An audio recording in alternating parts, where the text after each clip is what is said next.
Life Kannada YouTube channel. ಸ್ನೇಹಿತರೆ ನೋಡ್ರಿ, wear ಮಾಡ್ದಾಗಂತೂ ಕೂಡ ಎಲ್ರು ಕೇಳ್ತಾರ ಎಲ್ಲಿ ತಗೊಂಡ್ರೆ ಎಷ್ಟು ತಗೊಂಡಿರಿ ಅಂತೇಳಿ. ಅಷ್ಟು ಚೆನ್ನಾಗಿರುವಂತ ಸೀರೆ, ಕೆಳಗಡೆ ಬಿಗ್ ಬಾರ್ಡರ್ ಕಾನ್ಸೆಪ್ಟ್ ಐತ್ರಿ, ಮೇಲ್ಗಡೆ ನಿಮ್ಗ ಗೋಲ್ಡ್ ಜೆರಿ ಒಳಗ ಈ ತರ ಸಣ್ಣ ಬಾರ್ಡರ್ ಬರ್ತೈತಿ.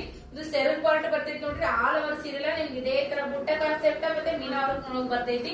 ಸೆರೆಗ್ ಪಾರ್ಟ ಎಷ್ಟು ರಿಚ್ ಐತಿ ನೋಡ್ತಿರ್ಬೋದು. ಎಕ್ದಮ್ ನೀವು ಉಟ್ಕೊಂಡ್ರೆ ಹೆಂಗ್ ಹೇಳ್ತೀರಿ ಹಂಗ್ ಸೀರೆ ಕೊಂಡಿರ್ತದ. 5 ನಿಮಿಷದ ಒಳಗಡೆ ಸೀರೆ ಉಟ್ಕೊಂಡು ಹೋಗ್ಬೋದು. ಹಾಗೆ ನಿಮ್ಗೆ ಈ ತರ ನಿಮ್ಗ ಬೊಂಡೇನ್ ಕೂಡ ಬರ್ತದ. ಸೆರೆ ಈ ತರ ಐತಿ. ಇದು ನೋಡ್ರಿ ಬ್ಲೌಸ್ ಪೀಸ್ ಕೂಡ ಅಷ್ಟೇ ಗ್ರ್ಯಾಂಡ್ ಆಗಿ ಬಂದೈತಿ. ಲೈಟ್ ಆಗಿ ಒಳಗಡೆ ಬುಟ್ಟ ಕಾನ್ಸೆಪ್ಟ್ ಐತಿ. ನಿಮ್ಗ ಬಾರ್ಡರ್ ಈ ತರ ಬಂದೈತಿ ನೋಡ್ರಿ. ನೀವು 3/4 ಸ್ಲೀವ್ ಇಟ್ಟು ಹೊಲ್ಸ್ಕೊಂಡ್ರು ಮತ್ತೆ ಏನಂದ್ರೆ ಏನು ಡಿಸೈನ್ ಮಾಡ್ಕೋಬೇಡ. ಸಿಂಪಲ್ ಆಗಿ ಹೊಲ್ಕೊಂಡ್ರು ಕೂಡ ನಿಮ್ ಸೀರೆ ಅಷ್ಟು ಚೆನ್ನಾಗಿ ಕಾಣಿಸ್ತೈತಿ. ಯಾರೇ ಬೇಕು ನೋಡ್ರಿ, ಸ್ಕ್ರೀನ್ ಮೇಲೆ ನಂಬರ್ ಬರ್ತಿರ್ತೈತಿ, ಬುಕಿಂಗ್ ಮಾಡ್ಕೋರಿ. Thank you.